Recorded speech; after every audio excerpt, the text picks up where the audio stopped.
because there's a lot that we need to learn from this Kate Matlala. There's a lot of things that that he said, and some of the things I think is lying. Some of the things maybe there's a bit of truth there and there, but some of the things I don't trust Kate Matlala Bafitu. But there's other part that he played. I mean, whatever he said there when he spoke about his life, how he grew up and stuff like that. You know, yeah, it really touched me. Yeah, it really made me a bit emotional. But not to forget what he has done, Bafitu. He has done horrible things, but there was one part when he talked about how he grew up in the street, how he raised himself and stuff like that. And there were at some point where he traveled to KZN with about he said 12 or 14 bodyguards.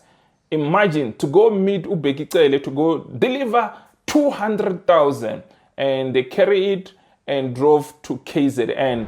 Also, he also spoke about escorting the DA mayor. The DA mayor has been implicated in this Kate Matlala's protection. Kate Matlala, he said he actually at some point escorted the DA member. So the DA is involved with Kate Matlala. Send my sympathy to your kids and your wife. Thank you so much. Because no one, even a hardened criminal, must have police coming into their house and making their kids to sleep on the floor. No one must ever do that to our kids and to our wives. If they've got an issue with you, they must take you on. As black people, we have inherited trauma, and no one must pass that trauma to our children. And no one must take advantage of our wives. Whatever we do on the streets is between us and the streets. Mr. Matlala, just tell me your place of birth. I was born in Seshego, but in Pietersburg Hospital, Provincial Hospital. Where were you born? I was born in Mamelodi. Yeah, which hospital? It's no longer there. They used to call it a nursing home, but it's no longer there. You have a birth certificate from there? Yes, I do have. Yes, I will say before even high school, my mother disappeared on me. Then I had to raise myself. I was actually a street kid. So I grew up in the street for a very long time. So I just realized after when I grew up that my mother passed away, but she was an albino. And I heard later that she was raped because there was this myth that if you can rape an albino, then you can get cured for whatever. No, it's not the same cell phone. Or it's a different cell phone? Yes. So it's not your cell phone? No. Or NAC gave you a cell phone that you can use while you are inside? Yes, I found him inside prison. He was using the cell phone. I've got a message. You know, Jerry's mom called me and asked me that I must ask you to return her son, because she believes very strongly that you kidnapped her son. Yes. And she cries in tears because she says she knows you. And she has given you a plate of food to where you are a child. If we were to talk to her now as she's listening, what will you say to her? I will say that they are misleading her. And I think the people who are misleading her are the people who put me here in prison. Jerry's mom is watching. Talk to her. I will say, Mama, you know very well me and your son, we are very, very, very close friends. We've done a lot of things together, traveled together, me and his wife and my wife. The Pakistani guy, he's a Muslim. We will go to the same mosque. So he told me that his employee is being kidnapped. So I asked around and I found out there's some guys in Atteridgeville who kidnapped that employee. And I took my chances. I just said, call the guy, and I said, I know it's you, but I was just testing the waters. Do you think Jerry is still alive? Not do you know. With your own security experience and your instinct as a friend who says to the mother of Jerry, this was like my younger brother. Something in you should tell you that This guy is no longer there or is still there. Actually, I volunteered to pay 5 million myself. And I said, if you guys can raise 5 million, I'll pay 5 million myself so that we can get him. So I went there to speak to his father-in-law and say, listen, let's go 50-50. I can pay 5 and you pay 5. And he said, if they kidnap me, you must tell them that they must kill me. I will never pay any money.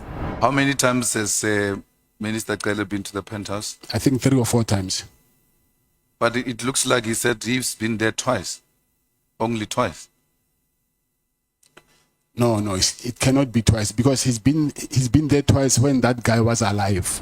You can literally walk. She told me you can literally, she said she had walked back to South Africa to Lesotho with no passport. Then I asked her why. She said the time she had lost her passport. I said, why didn't you go to the police station and say, you have lost your passport? She said, no, they're going to the queues and all this. And while she knows she can just go to the border and she'll pass and she'll only pay about 300 rand.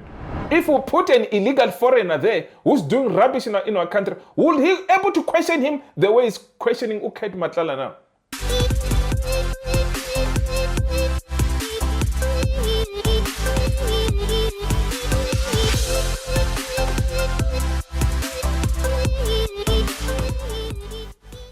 Good morning, good afternoon, good evening, depending on how much it is. Could watching from South America, could watching from North America, could watching from Asia, you could watching from Australia, could watching from Europe, you could watching from Africa, the mother continent, you could watching from the Caribbean, you could watching from anywhere around the world. Could Professor, you bob into my voice, could Professor, you bob into my face, could Professor, you bob into my YouTube channel. My name is Hlulani, the Tsonga Prince from South Africa, from Zanzibar for sure. You're probably asking yourself, what am I doing here? I'm here to talk about what's happening around my country. I'm here to talk about what's happening around Africa. I'm here to talk about what's happening around the world. But most of all, I am here to come and defend my country from those who think they can come to our country illegally. I will be the first defense force. From those who think they can come and corrupt our country, I will be the first defense force. From those who think they can come and work in our country illegally, I will be the first defense force. From those who think they can come and sell my white powder in our country, I will be the first defense force. More than 77% of you guys are watching my content, but you have not subscribed to my YouTube channel. I don't know what you're waiting for, so kindly hit that subscribe button. Don't forget to hit the notification bell so every time I upload my video, you're the first one to get my videos over free. Don't forget to subscribe. It is free, mahala. You pay nothing. So let's continue to hit the subscribe button.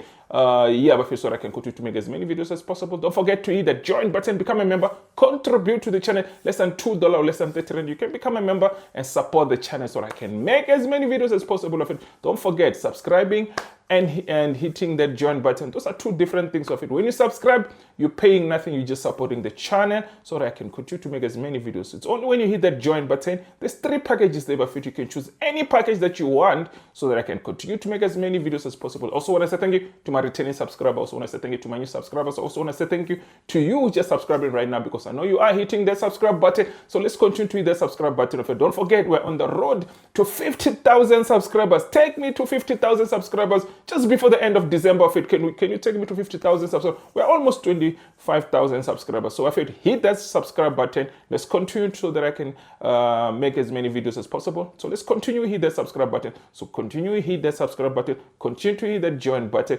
Continue to hit that super chats buffet too. I also want to say thank you to my existing members who have been supporting me for a very long time, those who have joined becoming members. I just want to say thank you from my bottom of my heart. Even those who just rejoined, I just want to say thank you so much, Bafetu. I see you. I just want to say thank you from the bottom of my heart, Bafetu. My screen is misbehaving here. Let me switch off something here because it is starting to misbehave. Don't misbehave because I need you now. I need you to stay on. So Bafetu, there's a video that I want to do. It is what's happening at the ad hoc committee. I want to play you it's going to be a very long clip about when they're busy questioning Matlala. So I think I'm going to do a couple of videos about this. I think it's going to be a couple of series about this. I'm not so sure, but I think I'm going to do a couple of them because there's a lot that we need to learn from this Matlala. There's a lot of things that he said, and some of the things I think is lying. Some of the things maybe there's a bit of truth there and there, but some of the things I don't trust Matlala Bafetu. But there's other part that he played. I mean, whatever he said there when he spoke about his life, how he grew up and stuff like that, you know. Yeah, it really touched me. Yeah, it really made me a bit emotional, but not to forget what he has done, Bafethu. He has done horrible things, but there was one part when he talked about how he grew up in the street, how he raised himself and stuff like that. Yeah, but we must not forget, there's also other families that don't have their fathers, don't have their husbands, and this man has been accused of those things. Yeah, but he actually said a lot of things, Bafethu. I don't want to lie. He spoke also about his ID, that they said that he has many IDs and stuff like that. He spoke about that. So I'm going to play this long clip, and yeah, we discuss about it. He also talked about the special forces that he has employed, about 8 of them, and also one task force that are coming from our government. Yeah, and our government are losing special forces to these private companies, these private security companies. Yeah, he had 8 of them, and he's saying that he was paying them 100,000 of it every month to have them in his company. And they were at some point where he traveled to KZN with about he said 12 or 14 bodyguards. Imagine, to go meet Bheki Cele, to go deliver 200,000, and they carry it and drove to KZN with so much amount of bodyguards like that. And this guy, and he also said that he's spending about 2 million on paying, is it the special forces and stuff? And yeah, I think it's for the special forces, but we're going to talk about it. Also, he also spoke about escorting the DA mayor. The DA mayor has also been implicated in this Matlala's protection. Matlala said he actually at some point escorted the DA member. So the DA is involved with Matlala. Yeah, and we want to hear what are they saying about that. I mean, this guy has been alleged with a lot of things, and also spoke about the cell phone that they said, okay, he had his cell phone in the cell. He's actually saying no, it was not his cell. He got the cell inside. It was somebody's cell phone that he was being given, because this guy said, oh my God, they're talking about you on social media, and he was given this phone, and he went inside the cell with it. Sooner or later, police, whoever came there, and they found him with the phone. That's how the story was said to us, that he was found with his phone. He actually said it was not his actual phone. It was a phone that he found in the cell. Yeah. And other thing that he spoke about, Ujeri, said that he has nothing to do with Ujeri. He spoke also about him being called John Wick. He says, it is not me. And we know the other guy from Northwest, Barkiman, that guy, Mr. Brown, whoever he is, he said Matlala is John Wick, and Matlala is denying that is actually John Wick.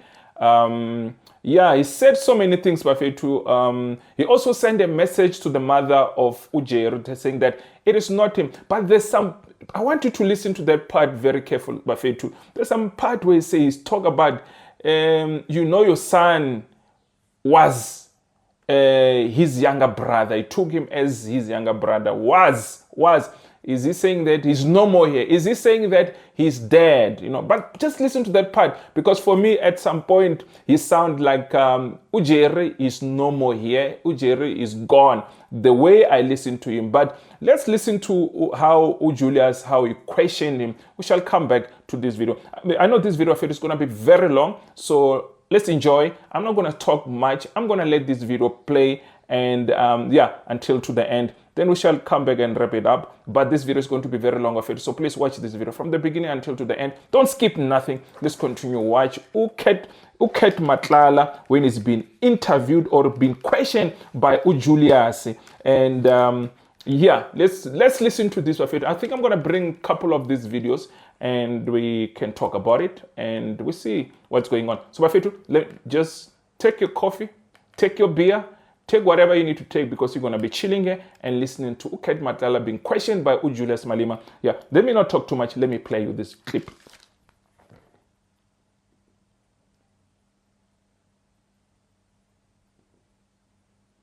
It is not playing. Why? Thank you very much, Chairperson. Mr. Matlala, I wish to, before I ask my questions, send my sympathy to your kids and your wife. Thank you so much. Because no one, even a hardened criminal, must have police coming into their house and making their kids to sleep on the floor. No one must ever do that to our kids and to our wives. If they've got an issue with you, they must take you on. Because the procedure would have been, once they arrive, they should have isolated the kids and put them with a female police officer in one room who's reassuring the kids that everything is fine, we are going to be fine, while police are interrogating you or doing their business. If this happened, it deserved to be condemned, Chair, because it was brought to our attention that kids were made to sleep on the floor. As black people, we have inherited trauma, and no one must pass that trauma to our children. And no one must take advantage of our wives. Whatever we do on the streets is between us and the streets and has got nothing to do with our children. And police must understand that wherever they are, that no one must ever take advantage of young kids. How do you put a child on the floor and point a child with a firearm? It is uncalled for, even if they are looking for the most dangerous criminal. That must never be done to children. I thought I must make that statement before I proceed. Mr. Matlala, just tell me your place of birth. I was born in Seshego, but in Pietersburg Hospital, Provincial Hospital. Where were you born? I was born in Mamelodi. Yeah, which hospital? It's no longer there. They used to call it a nursing home, but it's no longer there. You have a birth certificate from there? Yes, I do have. And then the primary school you went to? It is called Hlulani Primary School. Was a principal there? Principal, it was Serudu. And then were you baptized? No, I was never baptized. And then high school? You said it yesterday. Lesabile High School. Who was a principal there? Ngwe, Mr. Ngwe. After high school, you didn't proceed to tertiary education? No, I didn't. And then you never worked in any formal employment? Or No, I never had any formal employment. so from high school, that's when you engaged in informal trade? Yes, I will say before even high school, my mother disappeared on me. Then I had to raise myself. I was actually a street kid. So I grew up in the street for a very long time. So I just realized after when I grew up that my mother passed away, but she was an albino. And I heard later that she was raped because there was this myth that if you can rape an albino, then you can get cured for whatever. Then that thing traumatized her a lot that she disappeared. And when I found her, she was terminally ill. Then I think it was 2002 when I found her through her friend. It was very late and then she passed on. But all along, I was street kid. I'm sorry to hear that. Now, Dlamenis have got some roots in Swaziland. Yes. And you said to us your grandmother is from, is a Dlamini. Yes. Did they have a place in Swaziland, or was she originally from there? No, KZN. So you don't have any relation ever with some people in Swaziland? No, I don't have. So when you travel to Swaziland now, what were you traveling for? What purpose? I was invited to the king's birthday. Oh, so you know the king? And the queen mother. Yes. But I was invited by the queen mother. oh, so you know the queen mother? Yeah, but it was the birthday of the king. But I went there through Or through the Queen Mother? Yes. You were a guest of a Queen Mother? Yes. So this ID that has got your picture and the ID number that is similar to yours and all of that, what is the story there? I don't have an ID for Eswatini. So that thing was fabricated so that they can deny me bail. Yes, but in the judgment of the appeal or something, it looks like that judge didn't consider that as the grounds that must be used to deny you bail, because he says police did not produce the original ID. Yes, if I'm not wrong. Yes, on the judgment they said that I've traveled to Eswatini using that fraudulent ID, but which is, we know, is impossible. You cannot pass a border with an ID. That thing is not a traveling document. So they said that. And another thing is, when I came back, unfortunately, they didn't stamp my passport. So they said I've got access to get in and out of the country undetected, because my wife's passport, my passport, and my protector's passport were not stamped. So it was the overlook of the BMA or Home Affairs, I think. Why did you resign from Medicare? It's because of the allegations that were surrounding me at that time. They said they didn't know by then that she's my sister. They said I gave him a contract to a slave queen. And then also there was these allegations about me, which I did not think that it will be a good image for the company. So I just thought by then, let me just resign and put someone until I clear my name. So why didn't you also put your shares in a blind trust if you didn't want to damage the image of the company? Yes, that's what I did. The shares, that's why I said I still hold the shares. But your shares in a blind trust if you didn't want to damage the image of the company? Yes, that's what I did. The shares, that's why I said I still hold the shares. But I was just avoiding me being the director of the company. So do you accept that after you wanted to save the image of the company, you put your sister as a director so that you can front her?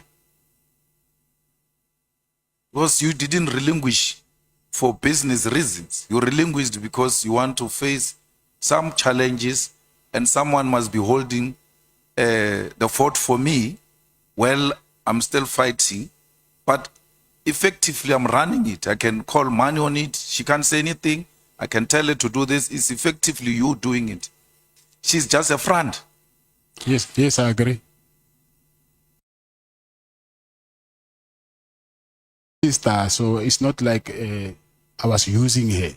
So she's family, and then it was only for the time being until I clear myself, I clear my name. No, once you are fronting a person, you are using a person. You just agreed with me that you are fronting her. You are using her. But she was getting salary. Yeah, even if she's getting a salary, she's not the owner of the company. You are using her. But she was getting salary. Yeah, even if she's getting a salary, she's not the owner of the company. That's what you did. And in the empowerment of women, it defeats the whole purpose, because if she walks around with the image of a person who has got a tender of 360 million and therefore does not need any kind of empowerment or an assistance because she's got all this tender to herself. But in reality, there is a man behind her who's controlling this company. Do you accept that is wrong? Yes, I accept that is wrong. Mr. Matlala, how does the cell phone goes, your cell phone, you see this one? Yesterday I left with this honorable member to a meeting, and when we were on a podium, I left to a bathroom, and I left my phone. When I came back, she food and goes to a prisoner inside here, and when you come in here, you find it in a cell. When I came back, she said, I was extremely shocked that you left your phone because you go everywhere. The cell, for you to find it in the cell. NAC, you found it with NAC. You're given by NAC. No, it's not the same cell phone. Or it's a different cell phone? Yes. So it's not your cell phone? No. Or NAC gave you a cell phone that you can use while you are inside. Yes, I found him inside prison. He was using the cell phone. You didn't go with your cell phone. No, no, no, no. So when they found the cell phone, why are they saying it's your cell phone when it is NAC's cell phone?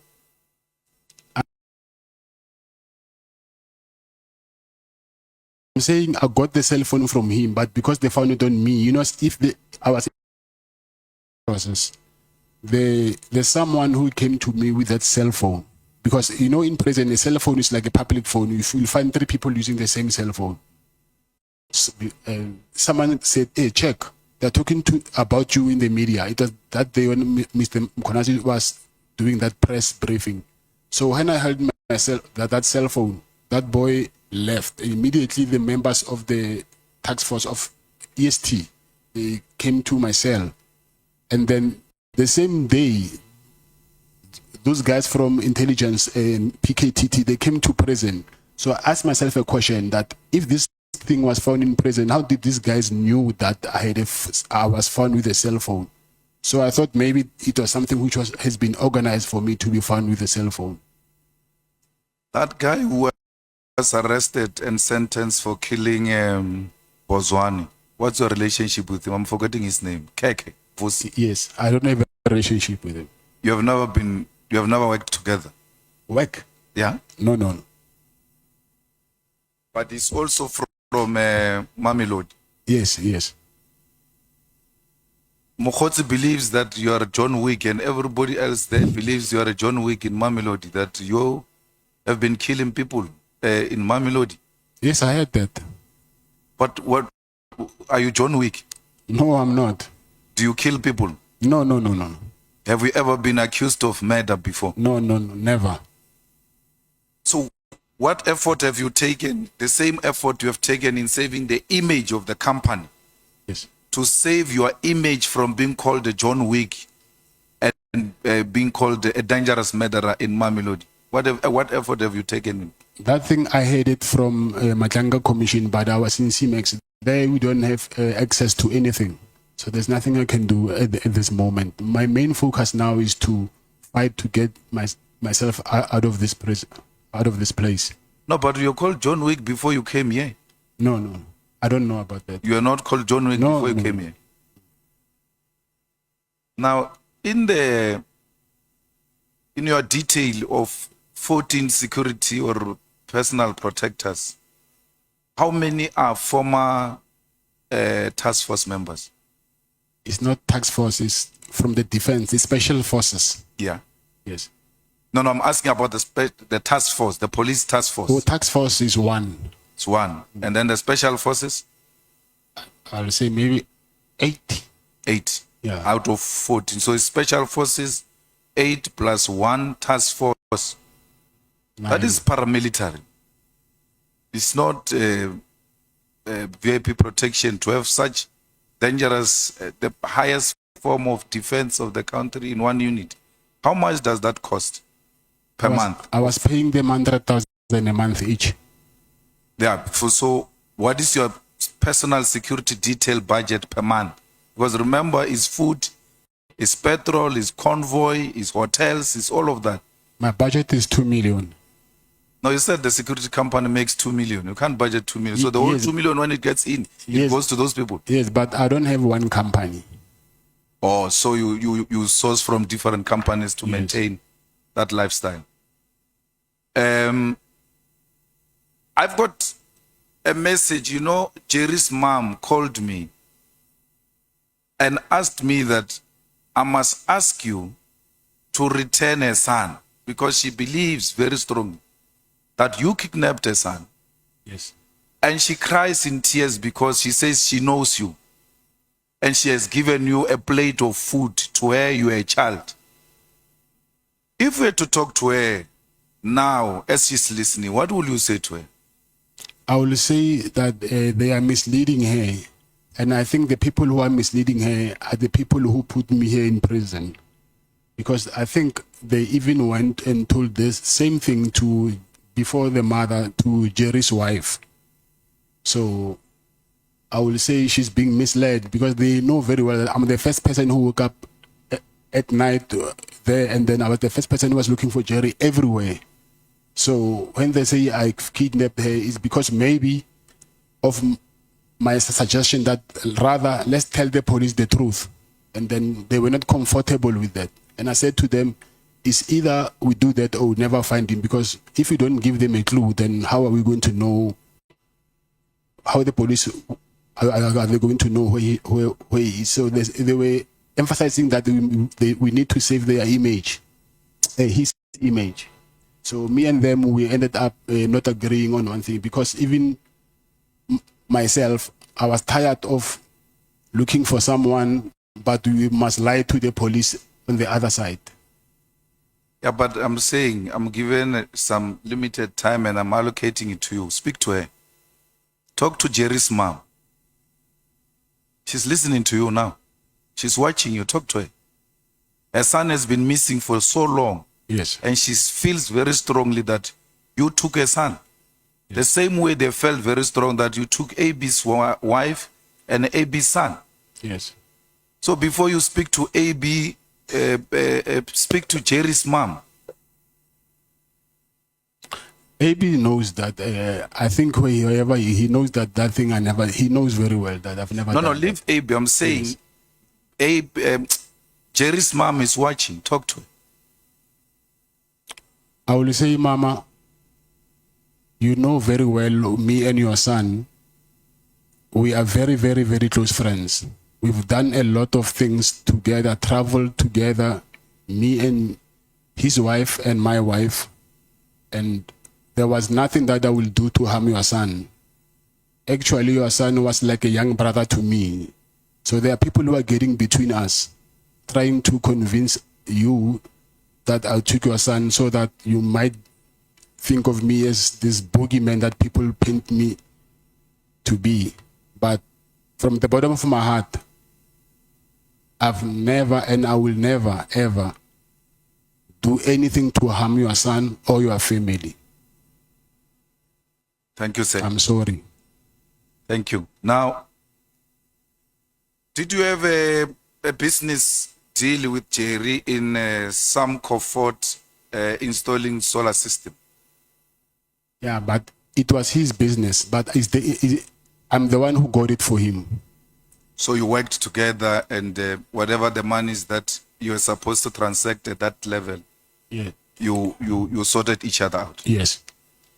Now, just before Jerry disappeared, and then I think Jerry disappeared a week or two, and AB's wife disappeared 2 weeks after or so, but it was within a short space of time. Yeah, I think a week in between or so, yeah.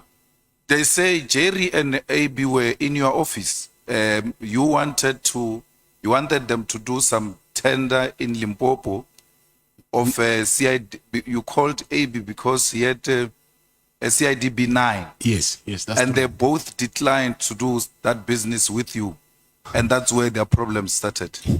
He actually accepted AB, and it was not in Limpopo. It was there in Silverton, by where there's a fourth plant. And then he accepted. The thing is, he was supposed to go to a briefing. I think he missed the briefing or something. That's why the thing didn't happen, but he never declined. So now, do you know anything about AB's son and AB's wife? No. But were you not involved in helping them to find the wife and the son? Yes, I was. And then as from a security company perspective, what were your suspicions or your findings, as it were? Actually, there is this Pakistani guy whose employee was kidnapped. The Pakistani guy, he's a Muslim. We will go to the same mosque. So he told me that his employee is being kidnapped. So I asked around, and I found out there's some guys in Atteridgeville who kidnapped that employee. And I took my chances. I just said, call the guy, and I said, I know it's you, but I was just testing the waters. Return that guy because we do not want to come looking for you. Luckily, he dropped him off by Church Street at Sasol Garage. Then we found the guy. So now, with AB's family, because the guy who kidnapped the Pakistani guy were from Atteridgeville. So I said to AB, because you are not far from Atteridgeville, I suspect it might be these guys. And I called the guys as well. I said to them, you see now, you're starting, can you please return AB's family? And then he hung up, and then he switched off the phone, and then he just disappeared. And I just heard that after a while, they said, okay, I'm disguising to appear as if I'm helping AB, but I know that I'm the one who's doing this. But I think it was those guys trying to divert the attention. You remember when I started, I spoke about your son and your wife and how they should not be treated the way they are treated by police. Yes. AB's son and AB's wife did not deserve what happened to them. I agree, yes. Especially the son of AB, who will forever be traumatized by those experiences. Yes. And Jerry's wife and children do not deserve to see their father not returning from home, because every sunset they look forward to the return of their father, and the father does not come back. Like you growing up without a father, these children want their father, they want to see their father returning. And no one must do that to children and our wives. You agree? With your security experience, do you think Jerry is still alive? I mean, those kidnapping people, if they kidnap you to extort money, for you to give them money, a ransom and all of that. But once they keep you for too long, you become an expense to them, because they have to feed you. They have to, if you are sick, medication, accommodation and all of that. Why would they keep you this long when they know that there's actually nothing coming forward? Do you think Jerry is still alive? Not do you know. With your own security experience and your instinct as a friend who says to the mother of Jerry, this was like my younger brother. Something in you should tell you that this guy is no longer there or is still there. Honestly, I agree with you. At some point, he will end up being a liability to his abductors. So I don't think also myself by now that if he's alive, then what are they gaining for keeping him so long and then spending money on him, but they're not getting anything in return? So it's a very hard one to accept, but obviously when you add one and one together, for me, it does not give me, I wouldn't say that these people will benefit anything from keeping him so long. I don't think so. Now, have you been to the farm of the father of Jerry's wife to ask that they pay a ransom of 10 million or anything to that? To the farm? To the farm or to the father? No, to the father. Let's leave the farm. Have you been to the father, like the father-in-law of A? Jerry's father-in-law. Yeah. I mean, Jerry's father-in-law. Yeah. Have you been there and asked that they pay some ransom to these people? No, I've been there, but not to say to pay ransom. Yeah, but what were the discussion between you and the father-in-law? Because the story now is Jerry has kidnapped himself because he wants to extort 10 million from the father-in-law. And to a particular extent, you went to say to the father-in-law, please pay something, because it looks like the father-in-law is well off. He's not well off, but that's what they're saying. So actually, I volunteered to pay 5 million myself.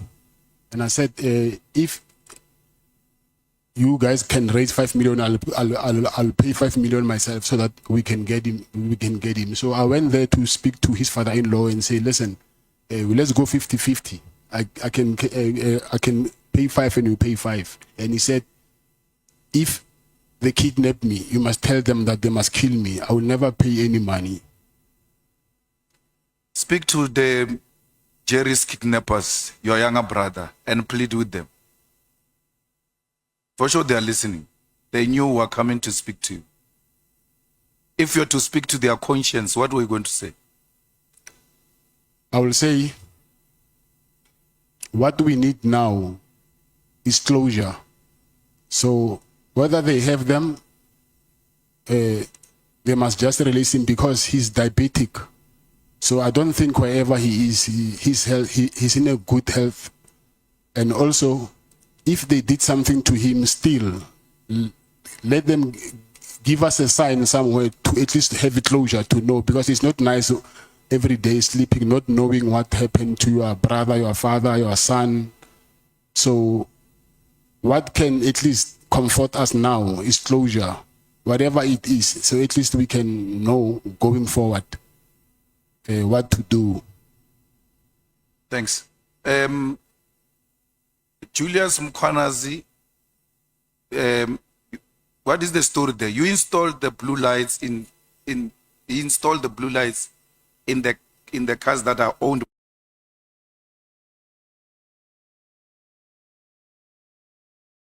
Julius Mkwanazi,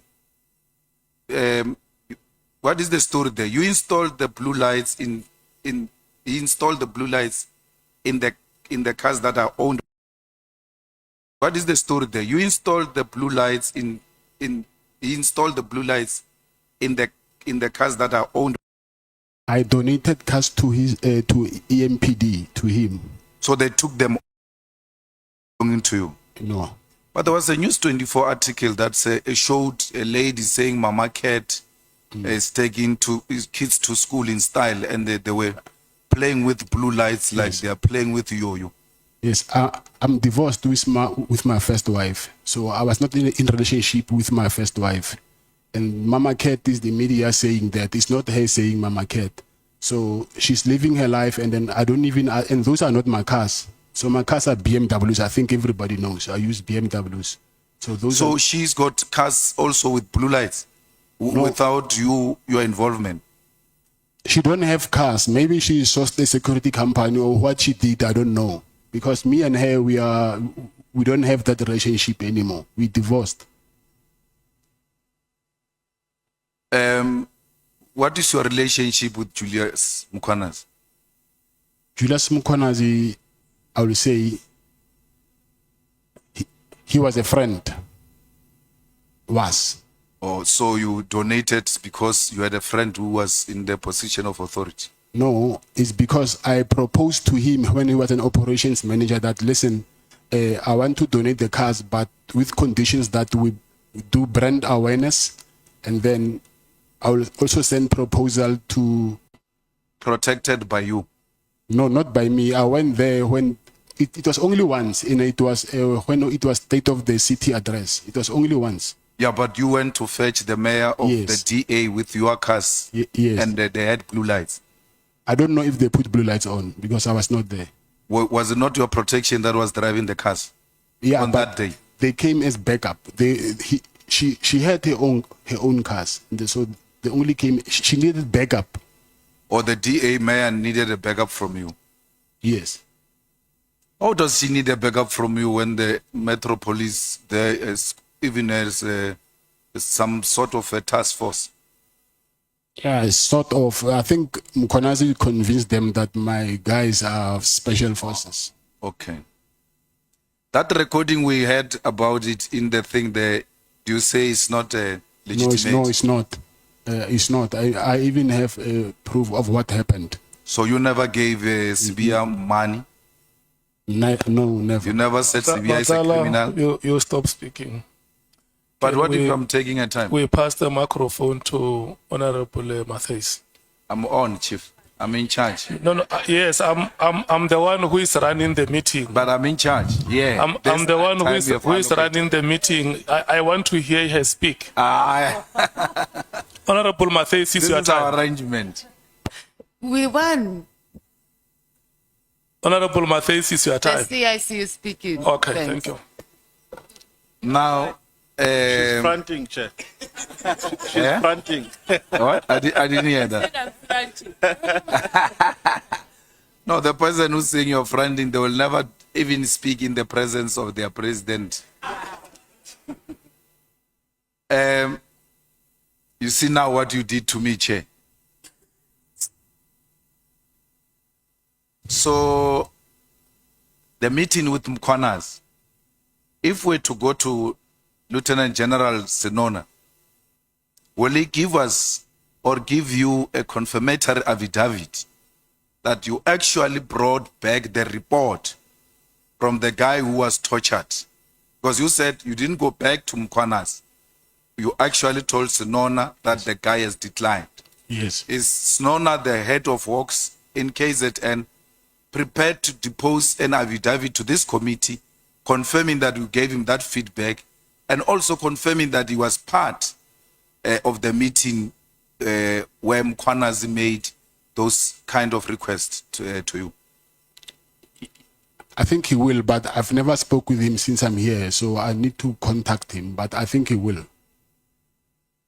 So why would Mkwanas think that you are the best person to talk to people who are accusing him of torture? Because he didn't know your relationship with those people. Yes, because of he found out that me and the guy, we are in the same estate. So he asked me first that if I know the guy in this estate, because he heard that I'm from Midstream as well. So, and it was Minister Bheki Cele who arranged a meeting. Yes. And Minister Bheki Cele is the one who said Mkwanas can make these problems go away that you are confronted with. Yes. And to that effect, then arranged a meeting. When he arranged a meeting, were you present like the time he was calling Kuman? No, I was not. And so how did Minister Cele know about your penthouse? You are meeting for the first time. He doesn't know you and all of that. Yeah. The next thing, there is penthouse staying there and all of that. How did it come up? It's the guy that he introduced me to him. He said, hey, this guy's got a nice penthouse. I assume the guy knew that Mr. Cele traveled a lot to Pretoria, and then he was struggling with accommodation. Not struggling, he had to pay accommodation. That guy said to him that actually Cat has got a nice penthouse there, so I think you can talk to him, he can offer you. How many times has Minister Cele been to the penthouse? I think 3 or 4 times. But it looks like he said he's been there twice. Only twice. No, it cannot be twice, because he's been there twice when that guy was alive, and then after that guy's death, I remember he left his white Hugo Boss shirt in one of the bedrooms, and I sent him a message. I said, "It's me." I took a picture of that shirt, and I said, "It's me, Cat in Pretoria," and I even showed him his shirt so that they can know who is he talking to. So. After that, it was the 3rd time, and I think 3 or 4 times. It cannot be twice. It cannot be twice. Now, which year was that? This year. So, if you're to be released here and you go and ask as a resident or the owner of the penthouse there, by whatever the place might be, you go and ask for the footage of all those days. Will we find those footage? Or more than twice? I think that will depend on the security. Sometimes the footage after a certain period gets deleted. So I don't know how long they keep the footage. As a security person, how long does it get deleted? Do you delete it, or it automatically deletes itself? It does. After 3 months, sometimes it does. And if it's a residential, you'll find after 2 weeks. So we will not find your CCTV coverage of you and Cele at the hotel in Durban, where you gave him 200,000 because you said you walked to the car where the cars park normally in hotels. There are CCTV cameras for security purposes. Yes. Yeah. So you send your security, and then you walk with Cele to a red car, yes, Jeep. You put the money in, and then he drives away. Yes. If we're to go and subpoena such a CCTV camera, will we find it? Yes. Yes, 100%. And then that day when I'm happy because you and Minister Cele are agreeing that you went to Durban to deliver the last, the other portion, the second last, I suppose. And then When you are there, your conscience said, no, this should stop. I'm not continuing with dishing out money. This is now amounting to abuse. And then you stopped. But he kept on calling you. So where you and him agrees that you were supposed to meet in Durban. Yes. That's why he gave you 20 calls. And you are saying, yes, I drove to Durban for purpose of giving him money. And that day, I took a decision, I'm no longer doing it anymore. And he gave you 20 missed calls. And we asked him, why did you call him so many times? He says, we were supposed to meet. Yes. So on the meeting part, you and him are agreeing. What we need an evidence of is this portion of the exchange. Even if it's not visible money, but as long as we see the Cele money from you, the Cele bag from you to his car, that's prima facie enough.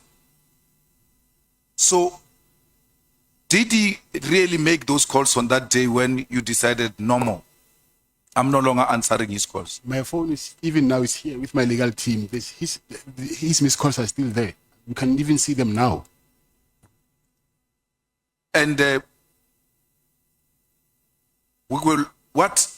we need some, even if it's smallanyana evidence that demonstrate that you indeed exchanged money, because the problem is that Mabonga is dead.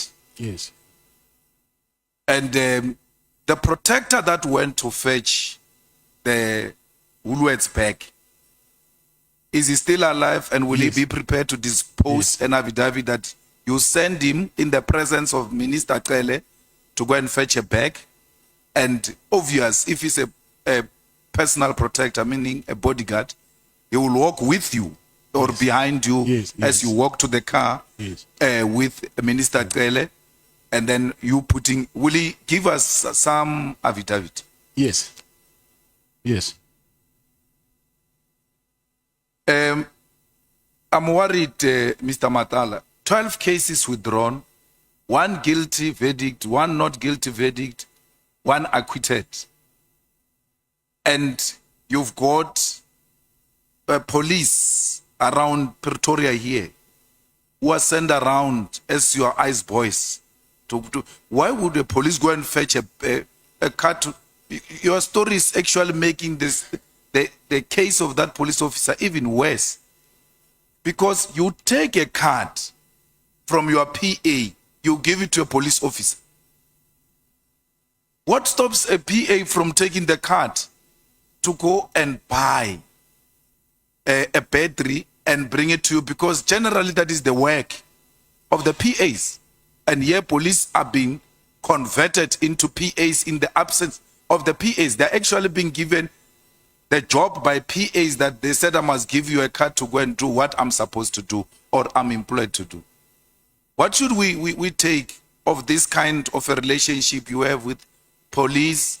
And the next thing, cases are withdrawn, and meaning the people who have actually complained in these cases have never experienced justice, because this will somehow, the reason we're asking you about this police officer is to determine your proximity to the police in this area and to determine whether police are actually under your control. No, they're not under my control. Yeah, but why would you send a police? And he's probably older than you. No, he's not. Or he's a small boy. He's a lighty. Okay. So you were sending a lighty policeman to run around. Not a lighty. You know, when you, like a little brother, I will say that. So not a lighty in a defamatory way, manner. Okay. So I'm saying sometimes, yes, you might be a policeman, but at home you are a brother, you are a sister, you are a father. So when you are at home, whether you're a policeman or not, or you're a judge, if I'm your older brother, I can send you whatever, then you will do that. So it's not because of I'm undermining you as a police officer or as a judge or whatever. I'm saying you can send a judge who's your younger brother to go and buy a battery. Oh, bread or whatever you want. Yeah. A judge.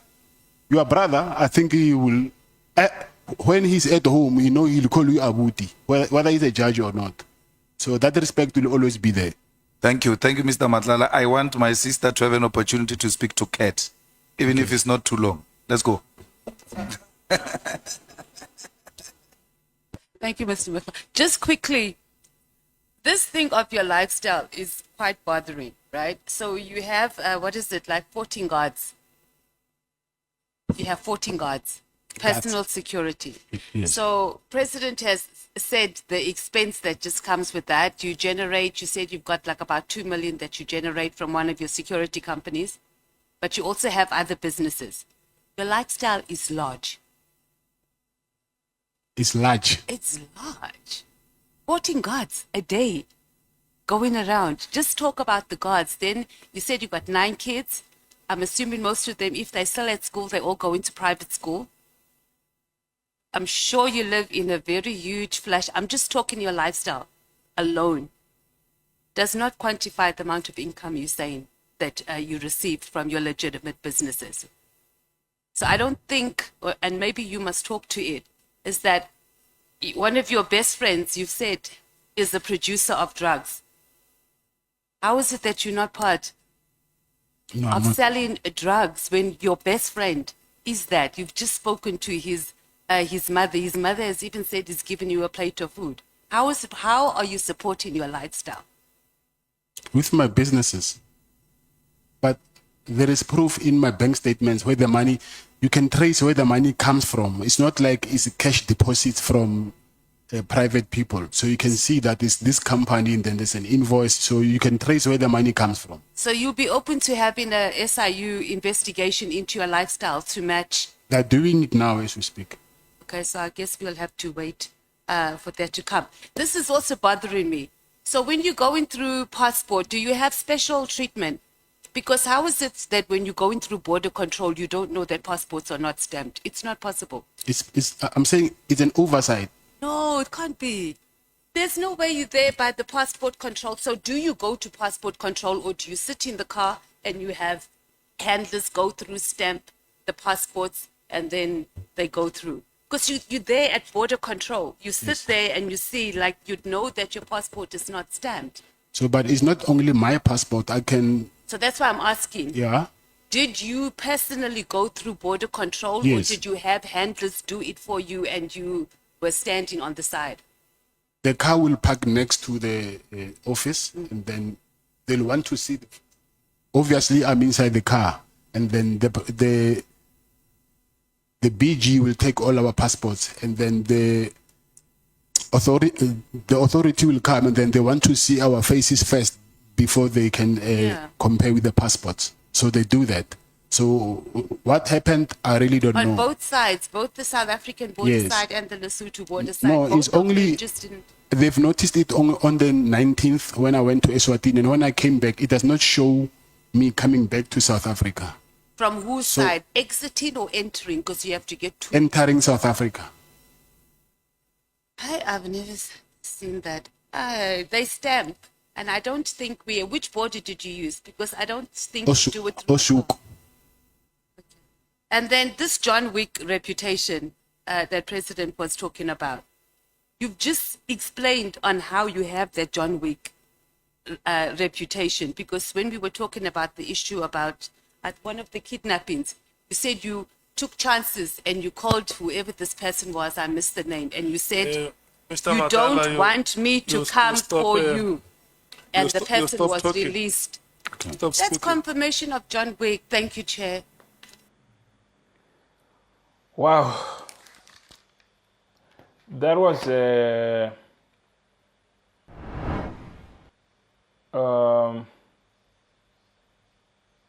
the questioning was too long. Yeah, he said a lot. Actually, I'm busy looking for something here. I'm actually looking for. I spoke to somebody from Lesotho, ne? I'm trying to look. Where is that? I wrote it somewhere. You know, what Kat is saying about passport not being stamped. I do believe that part of it because I've spoken to a lot of people. I speak to a lot of people. So I've spoken to somebody from Lesotho. I'm just trying to look where I wrote that. I can't remember the border. So she has given me a border that's between Lesotho and South Africa. I'm trying to look where I wrote that. I will need to look for this border. I will need to call her and find out what is the name of that border again. I've written down that border. So, okay, I can't find the border. But basically what I wanted to say is this. There's some borders. You can literally walk. She told me she said she had walked back to South Africa to Lesotho with no passport. Then I asked her why. She said the time she had lost her passport. I said, why didn't you go to the police station and say, you have lost your passport? She said, no, they're going to the queues and all this. And while she knows she can just go to the border and she'll pass and she'll only pay about 300 rand. Just to go in and out. That's how poor our borders to enter South Africa. And we're calling for the law enforcement. This nonsense must stop. So I do believe that he has the access. For a person like Matlala, there's no way that he's not going to have an access to go in and out of South Africa. There's no ways. Because the person I'm talking about, it's nobody of it. Sorry, I'm not in a disrespectful way when I say she's nobody. She's just an ordinary person. But she was able to pass through that border between Lesotho and South Africa in and out. She told me there you can go. She even told me, I can take you there if you don't believe. I said, no, I'm not going to do that. Do you understand? But I would like to see that if that really this is happening. Do you understand? But I would not want to do that. You understand? But she told me, no, even tomorrow, if you want to go there, we can go to Lesotho and come back to South Africa without a passport. That's basically what is happening in our country. So what he's saying, and I don't understand why the EFF lady, she thinks it's not possible. It is possible. The problem is this with the EFF. They think everybody comes to the country the rightful way. They don't think that our borders are, even when it goes around our border support, they don't think that somebody can literally walk through the border and get in our country without anything, without any document. And my question is this. He questioned Kat very nicely. I'm asking myself, would Julius, if we put an illegal foreigner there who's doing rubbish in our country, would he able to question him the way he's questioning Kat Matlala now? Would he be comfortable questioning him, proper questioning? Would he be comfortable to question that person? Would he be comfortable questioning an illegal foreigner who are destroying our country? Or he would be absent on that day if maybe it was an illegal foreigner who said maybe kingpin who's doing all these things in our country. But going back to Kat Buffett, he said so many things. He spoke about Ujeru, Jerud being a powder pusher. And that he does not have family in Swaziland. And he does not have a passport he does not have an ID that is from Swaziland, or a passport that's from Swaziland. He said that is a lie. He explained also about his cell phone that he got from NAC in prison. And people are saying that is his phone. I don't know how true whatever is saying, but I cannot trust Uket. But I think some of the things that he said is telling the truth, but I still feel some of the things that he's been saying, it's not the truth. The fact even the DA mayor is involved in these things, being escorted by Kat Matlala's company. Wow. This is deep, Wafit. I don't know what you think, but this is deep. This is deep. Our country, it's corrupt. And he's literally saying that, maybe, okay, it's the other interview that I saw, where he talks about every job that you get in South Africa, if you want to do tendering and stuff like that, you have to pay for it. There's nothing for free. I'll say, we need everybody who's getting these big projects, they need to be investigated. Everybody who's getting these big projects, they need to be investigated. And those who are taking about bribes and those who are demanding money from these people, those who are demanding money from these so-called business people, these tender people, they should be arrested too. Because it seems like if you're not going to pay, you're not going to get any job in this country. So people like us will never get any job. You must be willing to be corrupt. Because if you're not willing to be corrupt, you're not going to get any job in this country. It is sad. It is sad what's going on in our country. Yeah. It is sad, my friend. I don't want to lie. It is really sad. It is really sad. It is very sad, my friend, that you cannot get a project in this country if you're not willing to be corrupt. If you're not willing to be doing some criminal things, you must be willing to say, I'll take part of these criminality things that are happening in this country. Our country, my faith, is finished. So me and you, my faith, we are not going to get any job. We are not going to be rich in this country. Because the people who are in charge, they make sure that they get their shares too. Ken Matlala says he gave Bheki Cele, I think it's about 500,000. And Bheki Cele was keep on asking for more money and wanting to buy a house for his son that we don't know. I think he didn't say it in this interview that was having with Julius. But he said it, that there's some point where Bheki Cele asked for money.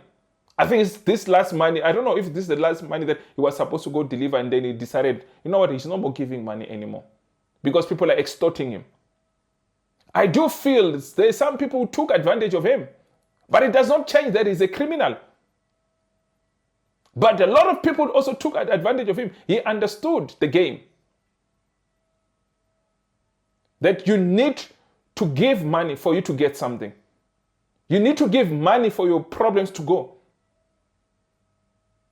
But Faith, I don't know what you think. Let me not talk too much. Because, kunzima Faith, it's tough. It's tough. Imagine getting about 8 special forces from the defense force. From our defense force that are being trained by our government. He has 8 of them. 8 of them. And he has 14 bodyguards that works with him every day. But Faith, are we safe in South Africa? Wow. Wow. Wow. And the fact that he's saying he was a street kid.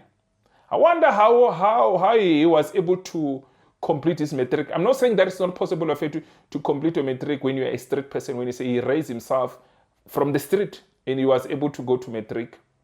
He was able to complete his high school. Or maybe he didn't say that he has completed his high school. Maybe let me not say that. But the fact that he was able to take himself to school while he was a street somebody, while his mother disappeared on him. But Faith, let me not talk too much. I think he said a lot on the interview.